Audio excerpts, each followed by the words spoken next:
When her younger sister Rachel had first suggested the 6-track Transformation Strategies for Women's Changing Lives seminars to help Rebecca cope with the aftermath of her divorce, Rebecca thought it sounded ridiculous and had politely declined to enroll herself in Track 1, a peaceful and spiritual communing with the beautiful and wild nature of the Colorado Rocky Mountains, where the vision of a new life plan will emerge for the transformed. Not that she didn't appreciate the sentiment. She'd be the first to say she needed some sort of transformation after what she'd been through. But she'd never really been into sports, and God knew packing out was definitely not her thing either, which she had explained to Rachel, who had, at the time anyway, agreed.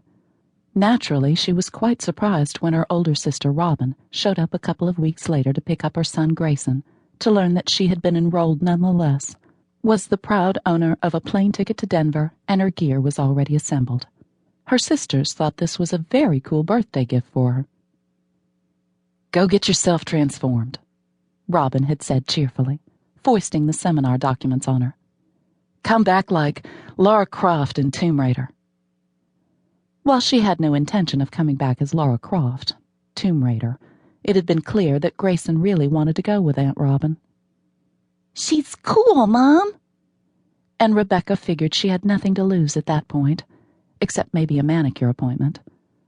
So she had accepted her gift, personal reservations duly noted, and toddled off to Denver, where she met her 6 partners in transformation, all women of various ages and backgrounds, sharing a common need to be transformed from a bad situation to a new beginning.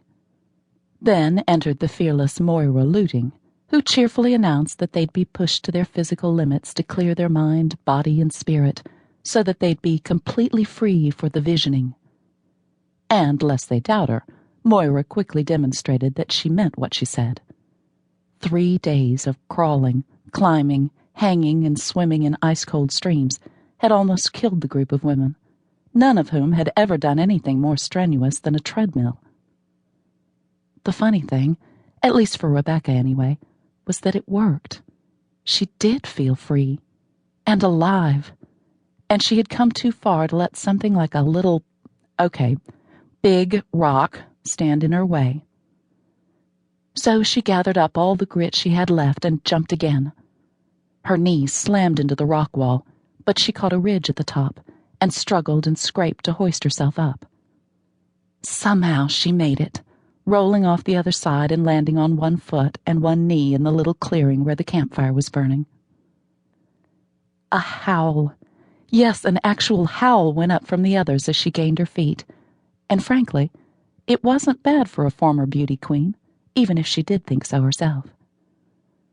This was her highest plateau yet, and although she was completely spent and near to starving to death, Rebecca felt nothing at all like the weak and fragile socialite beauty queen she had come to expect from herself. She felt like Lara Croft, Tomb Raider. "There we are," Moira sang in her lilting Irish accent, cheerfully noting Rebecca's presence. "That makes 7, then. So, good evening, ladies," she said to them all as Rebecca half loped, half fell into their midst. "How are we feeling?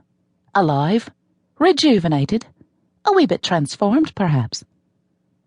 Rebecca was feeling transformed all right, and glanced up at the pristine dusk sky.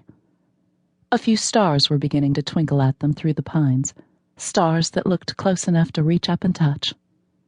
It was gorgeous at the top of the world. Not everyone was appreciating the transformation or the scenery, however.